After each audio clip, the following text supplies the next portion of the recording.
मुस्लिम league नून के एक वजीर जो हैं वो इस वक्त फोकस में आए हुए हैं। वजीर साहब के साथ जो है वो पूरा एक उनका क्राउड जो है वो उनके साथ था और वही फोर्स जो बेसिकली जिसकी इब्तिदा जो है वो मरियम नवाज साहबा ने की थी। मुस्लिम लीग नून पंजाब या मरियम नवाज साहबा के लिए जो है ये पिछले एक महीने में 2 हीरे जो हैं वो सामने आए हैं। एक वो साकिब चद्दड़ और उसके बाद अब उनकी कैबिनेट का एक वजीर। मुझे नहीं पता मरियम नवाज साहबा जो है इसके ऊपर क्या एक्शन लेती हैं कि आपकी बनाई हुई फोर्स से आपका बनाया हुआ सूबाई वजीर जो है वो मुठभेड़ कर रहा है और आपस में तकरार कर रहा है। सुहेल आफरीदी की इमरान खान से मुलाकात के इंतजाम का तरीकाकार और राब्तों को अडयाला जेल के अंदर दाखिले और बाहर जाने की रिकॉर्डिंग के बाद तेजी से शेयर किया जाएगा। मुलाकात का अहवाल मुशावरत के बाद मीडिया से शेयर किया जाएगा। बजट और नाराज अरकान के मुस्तकबिल का फैसला भी इस इजलास से मुंसलिक किया।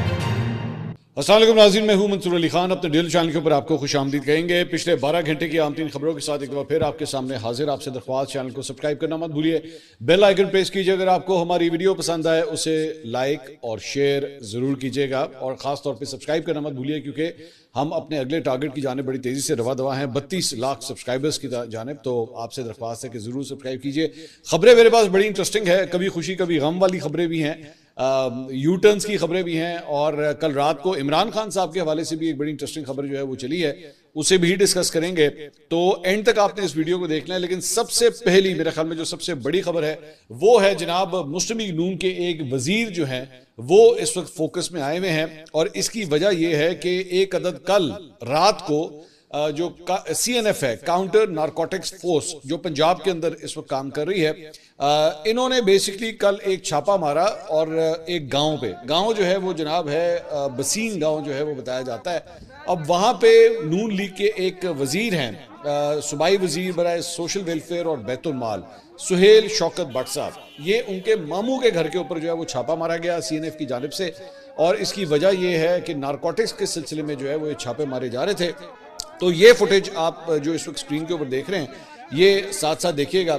इसके अंदर जो है वो देखा जा सकता है कि जो CNF के एहलकार हैं, साथ साथ आप देखते जाइए, ये CNF के एहलकार हैं जिन्होंने बेसिकली इनके, और ये जो पिंक सी शर्ट के अंदर आपको नजर आ रहे हैं ये सुहेल शौकत भट्ट साहब, ये वजीर हैं, ये सूबाई वजीर हैं। और ये जो अच्छा इंटरेस्टिंग बात ये है कि ये आपस में जो इस वक्त मुठभेड़ हो रही है, ये तल्ख कलामी हो रही है, ये बेसिकली सूबाई वजीर खुद उनसे भिड़ रहे हैं, ये कोई और नहीं है, ये खुद सूबाई वजीर वहां पे खड़े हुए हैं और ये उनसे भिड़ रहे हैं। और इनका कहना है कि जनाब आपने मेरे घर में दाखिल होने की कोशिश की है। अब मेरे घर से बेसिकली उनकी मुराद उनके रिश्तेदारों के घर की। एक मौके के ऊपर जो है वो ये भी सुनते हुए सुना जा सकता है कि वो कह रहे हैं कि आपने मेरी बहन के घर के ताले जो है वो तोड़े हैं।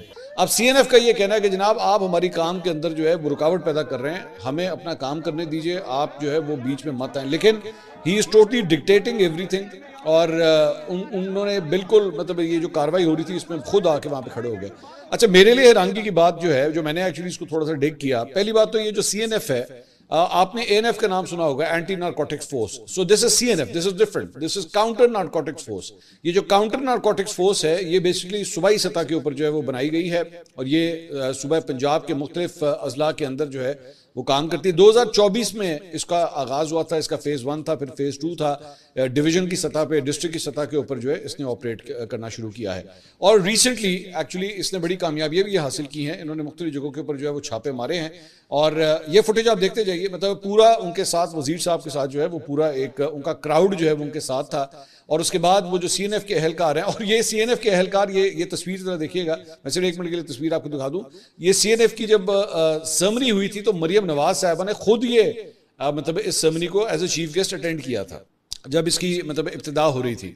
तो और उसके ऊपर मतलब जारी बात है पूरा कहा गया था कि जनाब ये हमें क्रेडिट जाता है कि हमने जो है वो एक नारकोटिक्स को, और अच्छी बात है बिल्कुल, नारकोटिक्स के हवाले से ये बिल्कुल इस किस्म के छापे होने। लेकिन दूसरी जानिब तरह वजीर साहब को आप देखिए कि वो पूरी तरह जो है वो उनका झगड़ा CNF के इन एहलकारों के साथ जो हो रहा है और वही फोर्स जो बेसिकली जिसकी इब्तिदा जो है वो मरियम नवाज साहबा ने की। अब यहाँ पे तो मतलब किसी भी मिनिस्टर को फ्रैंकली स्पीकिंग अपने आप को इस किस्म की कंट्रोवर्सी से दूर करना चाहिए, लेकिन चूंकि बताया जा रहा है कि चूंकि इनके मामू का घर था तो इसलिए वहां पे आगे के मतलब जिस तरह कहते हैं ताड़ी जरूरत किस तरह की तुम इधर आ जाओ। अब ये जो बसीन गांव है इसके बारे में कुछ लोग जो हैं वो ये राय रखते हैं कि यहाँ पे वैसे ही स्मगलिंग का जो है वो बड़ा काम, ये सरहदी बिल्कुल इलाका है, बॉर्डर एरिया बनता है पाकिस्तान और इंडिया का। ये जल्लो से अगर आप जाए ना, जल्लो से आगे टूवर्ड्स, तो ये उस साइड के ऊपर जाके जो है ये बनता है। तो वहां पे वैसे भी जो है वो बड़ा मशहूर है कि जनाब यहाँ पे कोई स्मगलिंग शमगलिंग वगैरह होती है और नारकोटिक्स वगैरह के काम, इस किस्म की चीज़ें जो हैं वो काफ़ी मशहूर हैं। बल्कि इस सिलसिले में जो है वो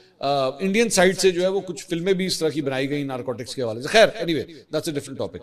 तो यहाँ पे जनाब ये जो सुहेल शौकत भट्ट साहब हैं, ये कल रात को ये फुटेजेस जो हैं वो सामने आई हैं, जिसमें वजीर साहब को खुद देखा जा सकता है कि वो CNF के एहलकारों के साथ जो है वो बदतमीजी कर रहे हैं और काफ़ी उनके साथ मुठभेड़ हो रही है। लेकिन उनका पॉइंट ऑफ व्यू भी जो है वो सामने आया है और मुख्तलिफ मतलब जो जर्नलिस्ट हैं उनसे उनकी जानिब से वो ये कहा गया है कि जनाब ये एक्चुअली ज़ाती इशू है जिसे बनाकर जो है मेरे घर के ऊपर दावा बोला गया है और बहुत जल्द मज़ीद तफसीलात भी जो है वो सामने आएंगी। अच्छा, इंटरेस्टिंग बात यह है कि मुस्लिम लीग नून पंजाब या मरीम नवाज साहिबा के लिए जो है ये पिछले एक महीने में 2 हीरे जो हैं वो सामने आए और 2 लोगों के हवाले से कंट्रोवर्सी। एक वो साकिब चद्दड़, वो मतलब उनका तो इश्क वाला चक्कर चल रहा था, मुमना इकबाल वाला जो मामला था और वो काफ़ी मतलब खबरों की ज़ीनत बना। ऑब्वियसली मैंने जब वो मामला चल रहा था तो मैंने उस वक्त भी कहा था बहुत एम्बैरेसिंग होता है किसी भी गवर्नमेंट के लिए कि आपके एक MPA के हवाले से जिसको टिकटॉक के ऊपर आने का इतना शौक है या सोशल मीडिया पर आने का इतना शौक है, वो इस किस्म की कॉन्ट्रोवर्सी में कि उसका एक TV एक्ट्रेस के साथ जो है वो अफेयर चलता रहा है और उसके बाद पैसों के लेन देन की turned very ugly, very very ugly. और उसके बाद उनकी मुबैना जो धमकियां दी गई थी उस एक्ट्रेस को वो सामने आई। मतलब काफी जैसे कहते हैं ना वो ग्लव्स उतार के पंचेस मारे गए दोनों साइड्स के। और उसके बाद अब उनकी कैबिनेट का एक वजीर। अब होना तो ये चाहिए, मतलब आम तौर पे जो एक सुलझी हुई डेमोक्रेसीज होती हैं उसके अंदर आप अगर आपका नाम भी किसी बंदे के साथ इस तरह जुड़ जाए ना तो उस वजीर को इस्तीफे देने पड़ जाते हैं। आम तौर पे डेमोक्रेसीज के अंदर ये होता है। मुझे नहीं पता मरियम नवाज साहिबा जो है अब इसके ऊपर क्या एक्शन लेती हैं कि आपकी बनाई हुई फोर्स से आपका बनाया हुआ सूबाई वजीर जो है वो मुठभेड़ कर रहा है और आपस में तकरार कर रहा है। So it is another embarrassing step for the chief minister Punjab Maryam Nawaz साहिबा। मैं देखता हूं कि वो इसके ऊपर जो है वो एक्शन क्या लेती हैं। इसके साथ साथ यहाँ पे एक बात आपके साथ शेयर करना चाहूंगा। हमने पहले भी एक दफा इसका जिक्र किया था कि जो ओवरसीज पाकिस्तानीज इस वक्त मेरा ये वीलॉग देख रहे हैं उनके लिए एक छोटा सा एक रिमाइंडर है कि अगर आप पाकिस्तान अपने पैसे भिजवाना चाहते हैं तो एक ऐप है टैप टैप सेंड, इसको इस्तेमाल करके जरूर देखिएगा।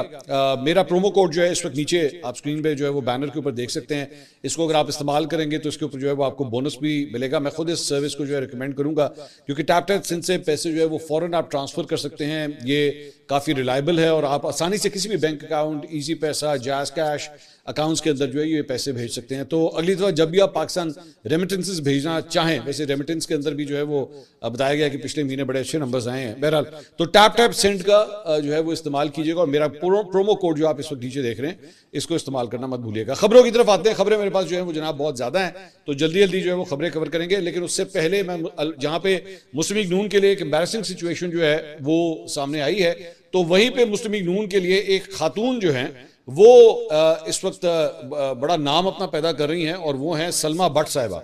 सलमा भट्ट साहिबा जो है वैसे उनको प्राइस कंट्रोल के हवाले से और क्वालिटी कंट्रोल फूड के हवाले से जो है वो अपॉइंट किया गया था, लेकिन अब उन्होंने क्या किया है कि उन्होंने बड़े बड़े स्टोर्स और बड़े बड़े रेस्टोरेंट्स के ऊपर जो है वो छापे मारना शुरू किए हैं उनके किचन की सूरत हाल को देखते हुए। अब ये कल एक वीडियो जो है वो मेरी नजरों से गुजरी जो मैं आपको दिखाना चाहूंगा। ये लाहौर का एक महंगा तरीन मतलब रेस्टोरेंट है जहां पे उन्होंने छापा मारा है और वहां पे उन्होंने कहा है कि जी नाकिस ऑयल का जो है वो इस्तेमाल किया जा रहा था खाने के लिए। तो इसके वहां पे जो है उन्होंने टेस्टिंग वगैरह भी की है और उसके बाद उन्होंने कहा कि जनाब इसको जो है वो सील किया जाएगा। मैं नाम इसलिए नहीं ले सकता क्योंकि देयर आर लीगल रीजंस, लेकिन ये फुटेज जो है वो आप देख सकते हैं और खास तौर पे जो लोग लाहौर से ताल्लुक रखते हैं वो मेरे ख्याल में ऑटोमेटिकली इस रेस्टोरेंट को शायद खुद ही पहचान ले। लेकिन सलमा भट्ट साहिबा ने एक और भी मुझे पता लगा कि एक बहुत बड़ा स्टोर है लाहौर के अंदर, नामी ग्रामी स्टोर है, उसके मीट सेक्शन के अंदर भी जो है उन्होंने छापा मारा है। तो मैं इससे पहले भी जो है एक यहाँ पे खातून होती थी, मुझे इस वक्त नाम उनका जहन से निकल रहा है, लेकिन वो भी इस तरह जो है वो पंजाब फूड अथॉरिटी की जानिब से छापे मारा करती थी, लेकिन उसके बाद वो कहाँ गायब हो गई पता नहीं लगा। तो सलमा भट्ट साहिबा जो है अब उन्होंने ये नया काम जो है वो स्टार्ट किया है। आई होप कि इससे डिफरेंस हो क्योंकि ये दबंग और पंगे वाला काम है, फ्रैंकली ये आसान काम नहीं है, पंगे वाला काम है। अच्छा जी, पंगों की जहां तक बात हो रही है तो जनाब डोनाल्ड ट्रंप जो है वो कल सबसे पहले तो ये खबर आई कि जनाब डोनाल्ड ट्रंप जो है वो ईरान के ऊपर दोबारा हमले करने के लिए जो है उसने अप्रूवल दे दी है और बहुत बड़ा हमला जो है दोबारा होने लगा है, 3rd नाइट इन अ रो। ये सबसे पहले खबर आई और उन्होंने कहा था कि जी हम जल्दी जो है ईरान के तेल और गैस के ज़खायर जो हैं उसके ऊपर पूरी तरह कंट्रोल जो है वो हासिल कर लेंगे। ईरान की नेवी, एयरफोर्स, रेडार और हर तरह का दिफा जो है उन्होंने कहा ख़त्म हो चुका है और हम आज रात ईरान को बहुत शदीद हमलों का निशाना बनाएंगे। लेकिन फिर वो जिस तरह वो कभी खुशी कभी गम, बेसिकली वो वाली सूरत हाल होती है। और उसके बाद थोड़ी देर के बाद डोनाल्ड ट्रंप जो है वो सोशल मीडिया के ऊपर एक बयान जारी करते हैं और कहते हैं, based on the fact that discussions with Islamic Republic of Iran have been brought to the highest level of Iranian leadership and approved, I have as President of the United States of America cancelled the scheduled strikes and bombing against Iran. उन्होंने कहा भाईजान मैं बमबारी जड़ी और रोकती है, हुन मैं बमबारी नहीं करनी। Discussion and final points have been in both concept and great details approved by all parties involved, including the United States, Israel, Saudi Arabia, UAE, Qatar, Turkey, Pakistan, Bahrain, Kuwait, Jordan, Egypt and others. The naval blockade will remain in full force and effect until this transaction is finalized. Time and place of the signing to be announced shortly. उन्होंने कहा कि जनाब इसके final points वगैरह जो हैं वो जो दोनों साइड्स जो हैं उसको अप्रूव करेंगी और इसके अंदर फिर मुख्तलिफ मुल्कों का नाम, जिसमें उन्होंने पाकिस्तान का नाम भी लिया है कि जनाब उनके साथ भी जो है वो हम इसको डिस्कस करेंगे और उसके बाद जो है हम आगे चलेंगे। अब आप जानते हैं कि सालसी के अंदर जो है वो पाकिस्तान ने बड़ा एक अहम किरदार इसमें अदा किया है और साथ ही साथ उसके अंदर जो है वो यहाँ तक अगर मामला पहुंचे भी हैं तो पाकिस्तान ने बड़ा इंपॉर्टेंट रोल अदा किया है। अब ये कह रहे हैं कि जी डोनाल्ड ट्रंप ने उसके बाद कल रात को ये ऐलान किया है कि ये जो साइनिंग हो रही है वो यूरोप के अंदर जो है वीकेंड के ऊपर, अब वीकेंड जो है वो तो सामने खड़ा है, अगले 24 से 48 घंटे के अंदर जो है ये सामने खड़ा है। तो डोनाल्ड ट्रंप ने कहा कि जी उसके ऊपर फाइनल सिग्नेचर जो है ये अगले 24 से 48 घंटे में होने जा रहे हैं और लेकिन ये यूरोप में होंगे। तो उसके मतलब जाहिर बात है ये बहुत खुशी की खबर है कि अल्टीमेटली जो है जिस चीज़ का इंतजार किया जा रहा था वो अल्टीमेटली जो है वो हो चुका है। और उसके बाद जैसे ही ये खबर आई है कि जनाब डोनाल्ड ट्रंप ने ये अनाउंसमेंट की कि जी साड़ी गल हो गई है और उसके बाद जो है वो इंटरनेशनल ऑयल प्राइसेस जो हैं इस वक्त जब मैं रिकॉर्ड कर रहा हूं तो जो क्रूड ऑयल है वो जनाब इस वक्त $86.13 के ऊपर जो है वो गिर चुका है और मतलब ये एक वक्त में जो है वो तकरीबन $94 तक जो है वो देखा जा रहा था, अब ये 86 के ऊपर आ गया है। लेकिन अभी भी अगर आप इसको जब 28 फरवरी को जब इस जंग का आगाज हुआ था तो अभी भी $20 का फर्क है, यानी उस वक्त तकरीबन ये $66-67 के आसपास ट्रेड हो रहा था, अभी भी $20 का जो है बहुत फर्क है। लेकिन ये खुशखबरी है और मेरे ख्याल में इससे आने वाले वक्त में जो है वो काफ़ी फर्क पड़ेगा कि ऑयल प्राइसेस जो है वो आहिस्ता आहिस्ता नीचे जाना शुरू होंगी और पूरी दुनिया जो है वो ज़ाहिर बात है बहुत कंसर्न्ड है इन ऑयल प्राइसेस के हवाले से कि ये कितनी जल्दी जो है वो कम होती हैं। इसके अलावा सहाफ़ी अनस मलिक उन्होंने ट्वीट किया कि ईरान के वज़ीर ख़ारजा अब्बास इराक़ची जो है रवा हफ्ते के आखिर में इस्लामाबाद का उनके दौरे का इम्कान है। उन्होंने कंफर्म नहीं किया लेकिन उन्होंने कहा कि इम्कान है कि शायद वो दौरा जो है वो ज़रूर करें। इसके अलावा एक और जो खबर जो कल रात को एक्चुअली चलना शुरू हुई वो हम आपको ज़रूर शेयर करना शुरू, और ज़हन में रखिएगा मैं लफ्ज़ इस्तेमाल कर रहा हूँ कि चलना शुरू हुई, खबर की कंफर्मेशन जो है वो कोई नहीं हो सकी। और वो खबर ये थी मुख्तलिफ चैनल्स के ऊपर, सोशल मीडिया के ऊपर जो है वो चली कि जनाब आज खैबर पख्तूनख्वा रात को जो है वो वज़ीर आला खैबर पख्तूनख्वा सुहेल आफरीदी की मुलाकात शायद इमरान खान साहब से मुलाकात उनकी जो है करवा दी जाएगी। अच्छा, और उसके बाद एक चैनल के ऊपर भी जो है वो चला कि जनाब इमरान खान साहब को जो है वो शायद अडयाला जेल से पिम्स हॉस्पिटल जो है वो मुंतकिल कर दिया गया है। दुनिया ने एक्चुअली ये खबर चला भी दी और इमरान खान को सख्त सिक्योरिटी हिसार में अडयाला जेल से पिम्स ले जाया गया, जहां माहिर डॉक्टरों की टीम ने जो है उनका मुआयना किया और पिम्स में बानी पीटीआई की आंखों का खसूसी मुआयना किया जाएगा, जबकि मुआयने के बाद डॉक्टरों की रिपोर्ट की रोशनी में मजीद तिब्बी इकदाम जो हैं वो करने का फैसला किया जाएगा। और सिक्योरिटी हुकाम ने इमरान खान की मुंतकली के मौके पर गैर मामूली हिफाजती इंतजाम किए, जबकि अस्पताल के इतराफ भी सिक्योरिटी सख्त कर दी गई। लेकिन उसके बाद जुनैद अकबर साहब जो पाकिस्तान तहरीक इंसाफ केपी के सदर हैं, उन्होंने ट्वीट किया कि मैं इस वक्त पिम्स अस्पताल में मौजूद हूँ। कायद इमरान खान को यहाँ लाने के हवाले से मीडिया पर गर्दिश करने वाली खबरों में कोई सदाकत नहीं, ना उन्हें उसे यहाँ लाया गया है और ना ही यहाँ कोई आसार नजर आ रहे हैं। तो ये खबर जो है वो शायद गलत साबित हुई है।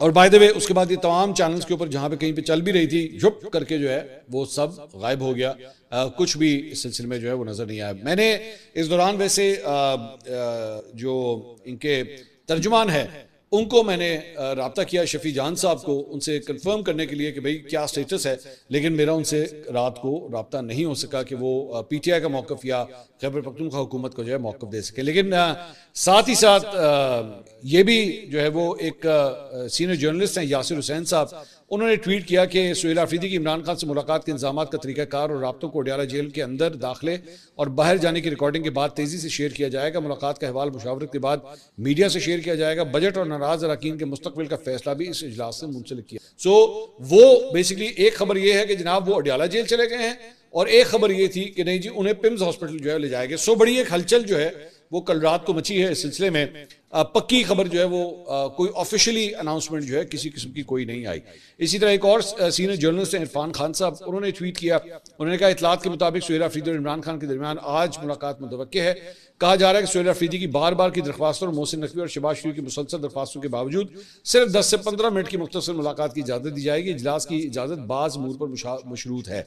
सुहेल आफरीदी इन्हीं मामलात की तामील करते हुए मुलाकात करेंगे। ये भी कहा जा रहा है कि मुलाकात के बाद सुहेल आफरीदी इस्लामाबाद में खैबर पख्तूनख्वा हाउस में प्रेस कॉन्फ्रेंस करेंगे। इस दौरान प्रेस कॉन्फ्रेंस में तमाम तकाज़ों की पासदारी का खास ख्याल रखा जाएगा। प्रेस कॉन्फ्रेंस में नाराज अरकान के हवाले से कुछ सख्त फैसलों का इम्कान भी जाहिर किया जा रहा है। ताहम एक और जरिया यह भी कह रहा है कि मुलाकात की इजाज़त देने या ना देने का हतमी फैसला अभी नहीं किया गया है। एक और जर्नलिस्ट हैं फ़हीम अख्तर साहब, उन्होंने ट्वीट किया कि वज़ीर आला खैबर पख्तूनख्वा सुहेल आफरीदी इस वक्त पेशावर में है। फिलहाल मुलाकात मुमकिन नहीं। आज पेशावर में वज़ीर दाखिला मोहसिन नकवी से मुलाकात हुई। अच्छा, एक और इस सारे मामले के अंदर इंपॉर्टेंट पॉइंट ये है कि अली अमीन गंडापुर साहब की जो है वो कल एक अदद ऑडियो लीक हो गई। अब वो जो ऑडियो है वो मोस्ट प्रॉब्ली इस तरह लगता है कि जैसे वो कोई वॉइस मैसेज है जो उन्होंने व्हाट्सएप ग्रुप के अंदर बड़ा लंबा चौड़ा, मेरे ख्याल कोई 3-4 मिनट का जो है वो वॉइस नोट था जो उन्होंने वहां पे शेयर किया। लुब्बे लुबाब जो है वो उस सारी बात का ये था कि वो अपनी नाराजगी का इजहार कर रहे थे कि जनाब लोगों की जो है वो इज्जत नहीं की जाती, लोगों के ऊपर जो है वो मुख्तलिफ किस्म के करप्शन वगैरह के इल्ज़ामात जो है वो लगाए जाते हैं, और यहाँ पे जो है वो कुछ लोग जो है पूरी कैबिनेट को करप्ट कहा करते थे, लेकिन आज अब वो खुद उस कैबिनेट का हिस्सा है। तो ऐसा ना करें, लोगों की पगड़ियां ना उछालें। और उसके बाद और भी कुछ उन्होंने सख्त किस्म की बातें की, लेकिन मैं I don't want to use those words. तो गंडापुर साहब जो है वो काफ़ी हद तक गुस्से में दिखाई देते हैं, और ऐसे मौके पे जब नाराज अरकान की बात हो रही है तो वहीं पे गंडापुर साहब की ऑडियो भी जो है वो मंजर आम के ऊपर आ जाती है। इसके अलावा इमरान खान साहब के लिए खुशखबरी भी जो है वो सामने आई है कि सुप्रीम कोर्ट ने शहबाज शरीफ की जानिब से हत्या के इज्जत केस में इमरान खान का हक दिफा बहाल कर दिया है। सुप्रीम कोर्ट की जस्टिस आयशा मलिक ने मुख्तसर फैसला सुनाया और अदालत में इमरान खान का हक दिफा बहाल करने का फैसला 2 जजेस की अक्सरियत ने दिया, जबकि एक जज साहब ने जो है इख्तलाफी नोट भी फैसले में शामिल किया है। इस सिलसिले में ट्रायल कोर्ट ने और उसके बाद में लाहौर हाई कोर्ट ने जो है इमरान खान साहब का हक दिफा जो है वो खत्म कर दिया था, जिन्हें अब सुप्रीम कोर्ट से जो है ये रिलीफ मिला है। इसके अलावा इस्लामाबाद हाई कोर्ट ने इमरान खान का एक्स अकाउंट बंद करने की दरख्वास्त में तहरीक इंसाफ को जवाब जमा कराने का हुक्म दे दिया है। इस्लामाबाद हाई कोर्ट के जस्टिस अरबाब मोहम्मद ताहिर की अदालत ने इमरान खान का एक्स अकाउंट बंद करने की दरख्वास्त पर समाअत की। अदालत ने पीटीआई की जानिब से तहरीरी जवाब जमा न होने पर बैरिस्टर गौहर अली खान को बतौर चेयरमैन पीटीआई दोबारा नोटिस जारी करने का जवाब दे दिया। दूसरी जानिब कौमी असेंबली के स्पीकर एयाज सादिक ने तहरीक इंसाफ के रुकन इकबाल आफरीदी को पूरे बजट सेशन के लिए मुअत्तल कर दिया। स्पीकर ने सार्जेंट एंड आर्म्स को इकबाल आफरीदी को ऐवान से बाहर निकालने का हुक्म दिया और कहा कि इकबाल आफरीदी ने उनके स्टाफ पर हाथ उठाया है। डीजी मीडिया से बदतमीजी की। इकबाल आफरीदी ने पुलिस एहलकारों से भी बदतमीजी की, यह नाकाबिल कबूल है। इस दौरान फरहान नाज अकबर ने इकबाल आफरीदी की रुकनीत मुअत्तली की तहरीक पेश की, जिसे ऐवान ने कसरत राय से मंजूर कर लिया। इकबाल आफरीदी को पूरे बजट सेशन के लिए मुअत्तल कर दिया गया और स्पीकर कौमी असेंबली ने कहा कि इकबाल आफरीदी को किसी किस्म के अलाउंसेस नहीं मिलेंगे। इसके साथ साथ आज़ाद कश्मीर के हवाले से भी जो है वो आपको अपडेट देना चाहेंगे, और वहां पे अब तक की इतलात के मुताबिक जो अनकन्फर्म रिपोर्ट्स आ रही हैं, लेकिन बीबीसी उर्दू ने इसे रिपोर्ट किया है कि इस एहतजाज के दौरान झड़पों में अब तक 4 सिक्योरिटी एहलकार समेत कम से कम 15 अफराद जो हैं वो जाँ बहक हो चुके हैं। दूसरी जानिब कलदम जॉइंट एक्शन अवामी एक्शन कमेटी का लॉन्ग मार्च रावला कोर्ट के करीब मौजूद है, जिसमें हज़ारों अफराद शरीक हैं। और आज़ाद कश्मीर के मुख्तलिफ अजला में कलदम जॉइंट अवामी एक्शन कमेटी की कॉल पर मुख्तलिफ इलाकों में मुकम्मल शटडाउन जो है वो देखा गया है। रात 10 बजे के करीब जो रिपोर्ट आई, ओवरऑल कोई क्लैशेस उस वक्त जो है वो नहीं रिपोर्ट हुए आज़ाद कश्मीर में मुख्तलिफ एरियाज में। इसके साथ साथ रावला कोर्ट से एक सहाफ़ी हैं सरदार आशिक, उन्होंने फेसबुक के ऊपर जो है वो पैगाम लिखा। उन्होंने कहा आज रावला कोर्ट के करीबी इलाके दरेक में अवामी एक्शन कमेटी का एक अहम कोर कमेटी का इजलास हुआ, जिसके बाद हज़ारों अफराद के मजमे में अरबाब एडवोकेट ने 11 निकाती एलामिया जारी किया। एलामी में कहा गया कि अवामी एक्शन कमेटी अपने मुतालबात के हक में लॉन्ग मार्च का प्रोग्राम हर सूरत बरकरार रखेगी, धरने जारी रहेंगे, शहर के तमाम दाखिली रास्तों पर कारकुनान का धरना और मुहासरा बरकरार रखेंगे। कारकुनों को किसी भी वक्त नई और हतमी कॉल दी जा सकती है। मरने का हक। क़यादत का कहना है कि सिक्योरिटी फोर्सेस के तशद्दुद और फायरिंग से अब तक कई बेगुनाह कारकुनान शहीद हो चुके हैं। अब अगर जरूरत पड़ी तो अगली कॉल पर कारकुनान अपना मरने का हक इस्तेमाल करते हुए शहर के अंदर दाखिल होंगे। मौजूदा पोजीशन, इस वक्त रावलाकोट शहर के अंदर सिक्योरिटी फोर्सेस का कंट्रोल है, जबकि शहर के बाहर तमाम रास्तों पर हजारों मुजाहिरीन डटे हुए हैं। अवामी एक्शन कमेटी अपने मुतालबा से पीछे हटने को तैयार